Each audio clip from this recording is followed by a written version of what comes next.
Some grazing cattle. Very hardy breed of cattle, often used in conservation contexts.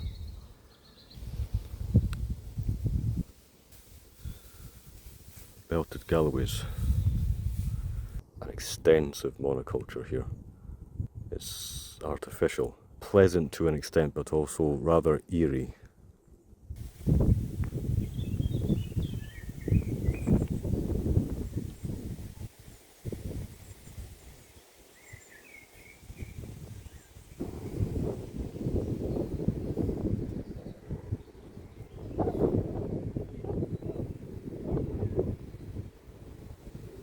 There's truly nothing better for the mind.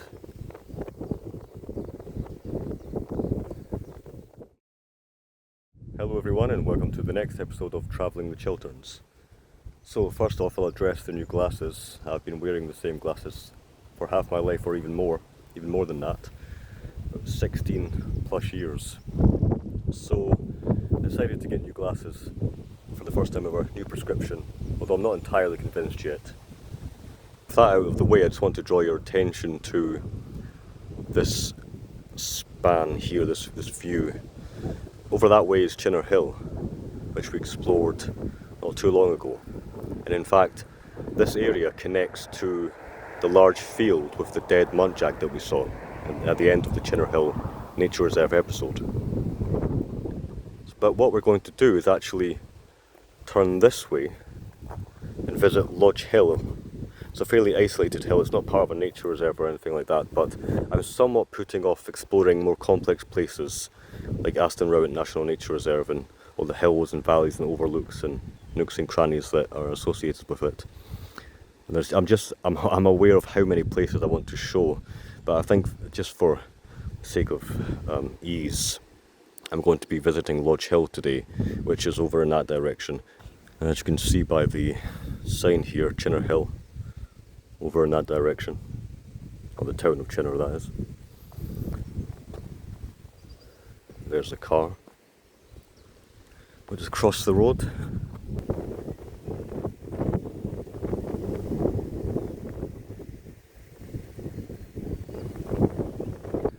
So as I was walking on this trail here, I completely forgot that there's actually another path entirely. So that way leads to Lodge Hill, and this way here, it leads to a very interesting stretch of woodland, and I think we might actually visit there before we go to the hill. Plus, we get out of the wind as well. It's an endless expanse of fields and hedgerows. Very, very pleasant day.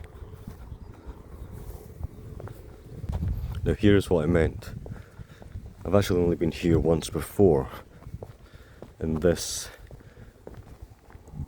is a rather long walk into a tunnel of trees, which I think I want to get to the end of because there's an impressive view at the other end of it. I just saw a squirrel go past. I'm not sure if you can see that on the camera, but what we'll do is we'll go there and then we'll head back up and go into the hill. Quintessentially English countryside. Woodavens.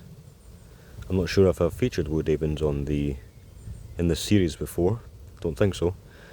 Woodavens reminds me of a sketch I once did of various plants, including woodavens, and alongside those sketches of plants, some ents drawn from my imagination. And at the risk of repeating myself endlessly about a particular person, I actually very recently gave that sketch to Mr. Curry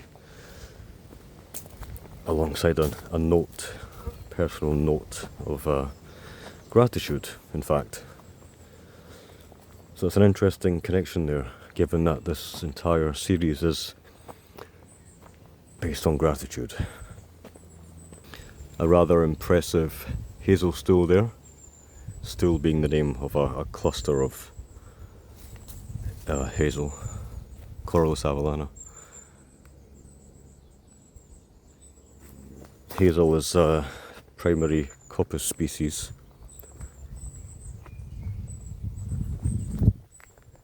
I did a lot of hazel coppicing in my time, a lot of it. Hazel also comes into play with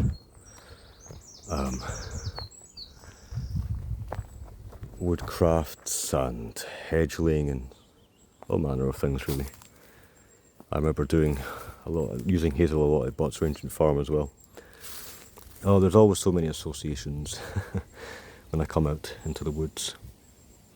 Field maple, Acer campestre, quite like field maple. Speaking of Acer, the genus Acer, there is Acer pseudoplatanus sycamore, unintroduced but now heavily naturalised species.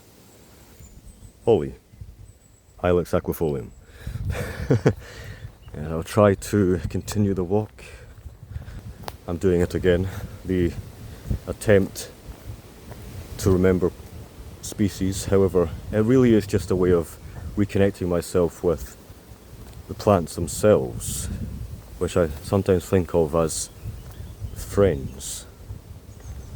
It's a way of naming your friends, essentially.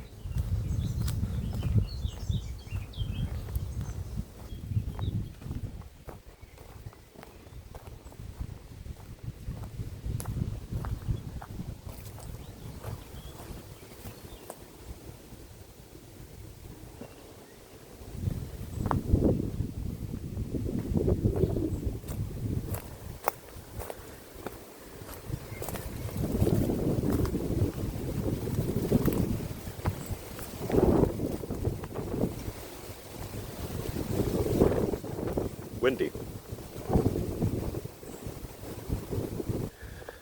Gratitude. Gratitude for endless paths, endless trails. I'm deep in the countryside here. I love how there's just all these openings in the leaves and fields upon fields and hills upon hills. And if I go to the other side of this trail, some grazing cattle. I mean, it's just simply incredible that I can just, again, I have to say it again, drive out here. All of these places are very close by.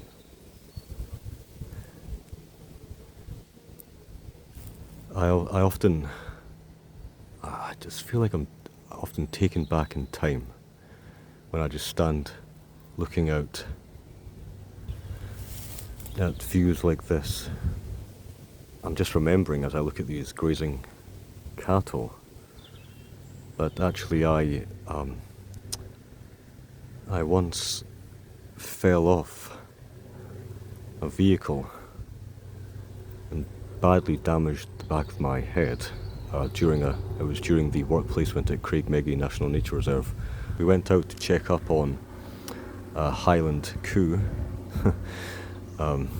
newborn. We actually raised it.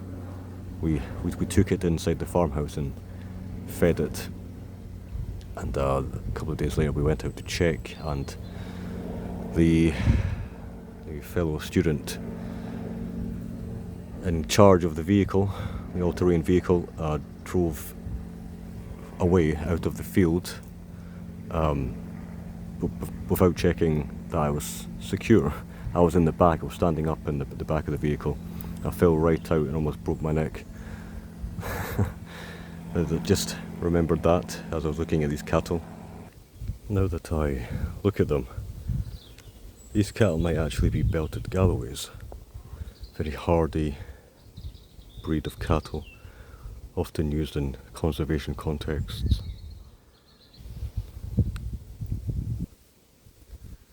Might be able to see Don't want to disturb them, but you might be able to see the belt of white actually going past here. Belted galloways. So much to say there about, well, so many things come to mind in terms of grazing management and so forth. I'm just taken back to my studies and remembering things, for example, doing grazing management units, and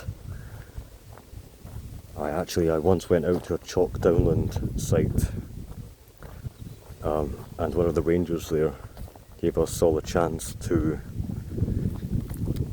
handle some sheep. Actually can't quite remember, it was a rare breed, unfortunately I can't remember the name. It was a conservation grazing historic breed. Lucky enough to get a chance to inspect that particular animal. I'm aware that in this series so far, my thoughts are fairly fragmentary, really jumbled, but I think that's part of that's just naturally how these thoughts arise.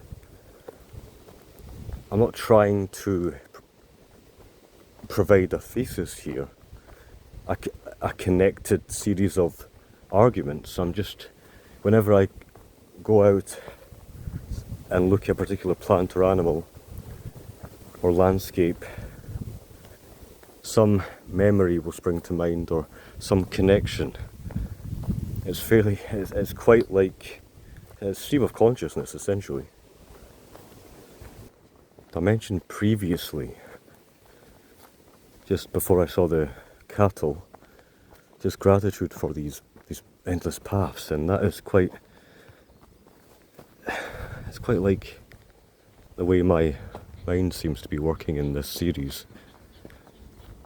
I don't know, it's hard to describe, but the more I go out into the Chilterns,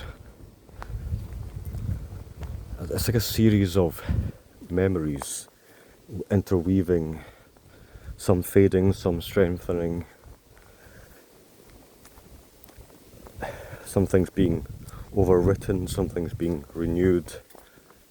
I don't know, that's part of why I feel very connected to the Chilterns now. It's just a natural consequence of going out so much here.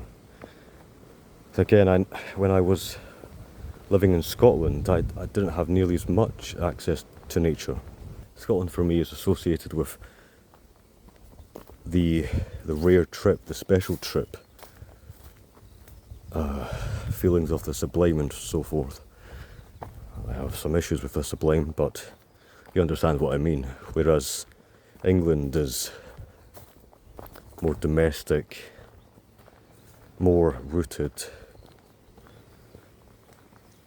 There are more connections, little nodes. Pass.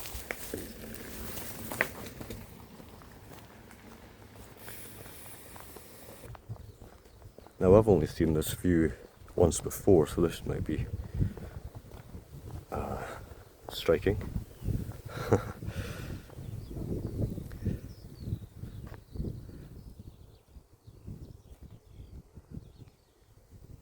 Wow.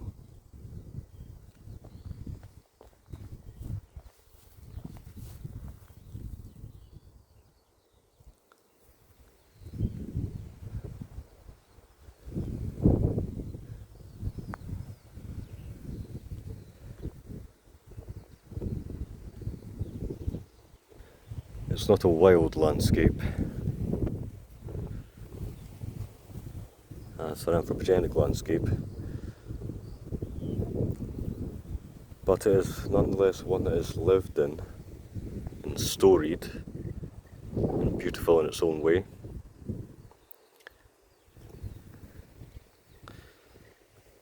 Sometimes I try not to get into an overly critical mindset. In fact, I'm just thinking now that my background in the work that I do I'm constantly questioning things, such that even when I'm out in places like this, I can enjoy it, but at the same time, I'm thinking of how it could be, which actually makes me take less solace in where I am and what I'm seeing. The human is wired to appreciate freedom, expansiveness, vastness, but this is also an extensive monoculture here.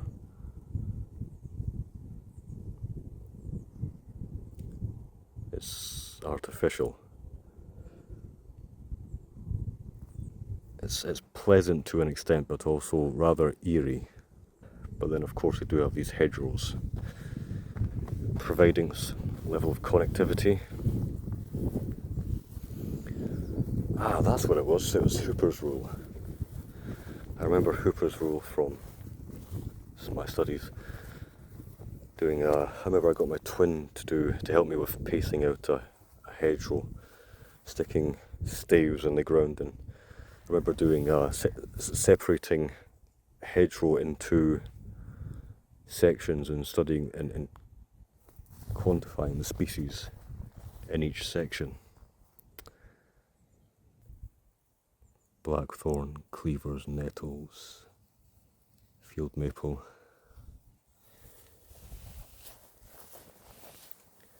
Hazel.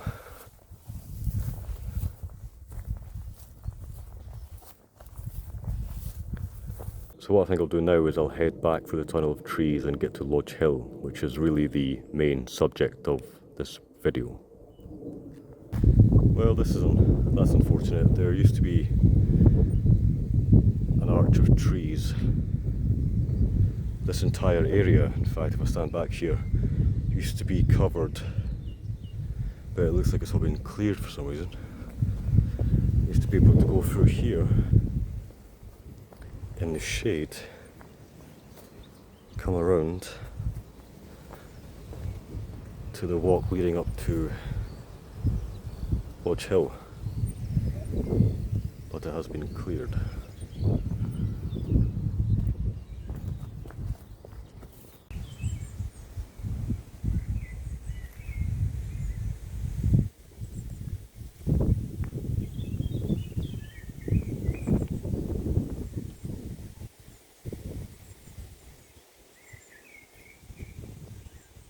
This particular hill, because it's fairly steep and isolated, and because from afar it really is just a standalone hill covered with trees, it almost reminds me of Caras Galadhon in The Lord of the Rings.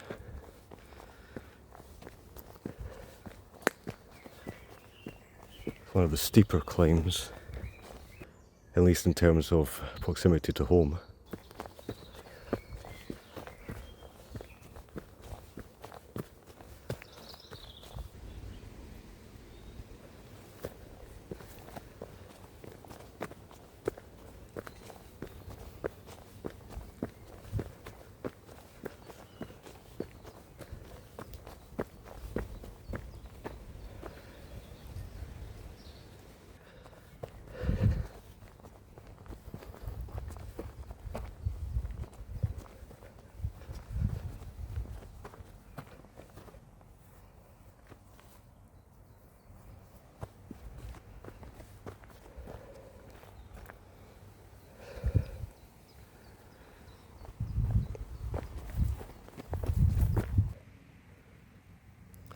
Lots of forget-me-nots, and here we are.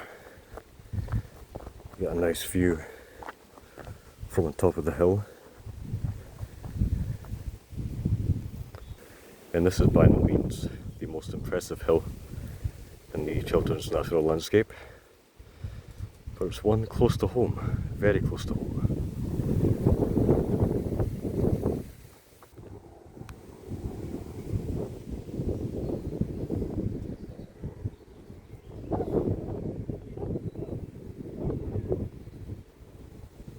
course it's not as hilly and mountainous as Scotland. But again, there's a certain pleasantness in this landscape. Rolling hills, downland, meadows, hedgerows.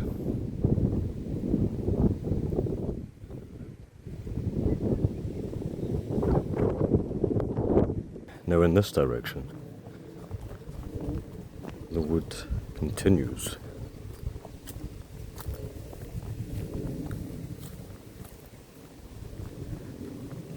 A wood of beech. Rather impressive beech trees actually. Not too long ago I went here tree climbing with my twin.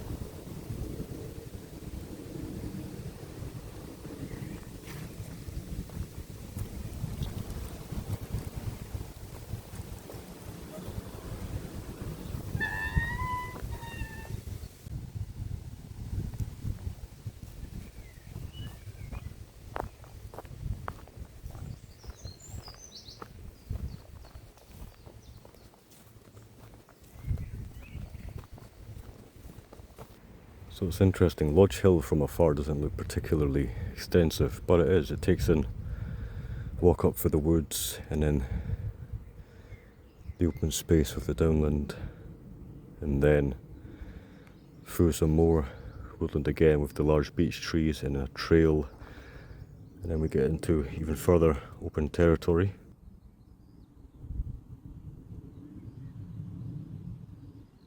A nice tethering, nice callback to Chinnor Hill with the juniper bush.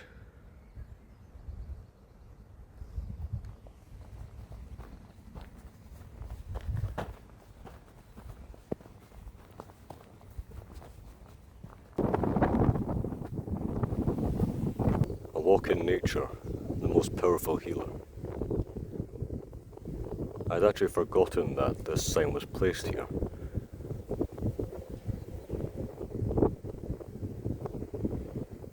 There's truly nothing better for the mind.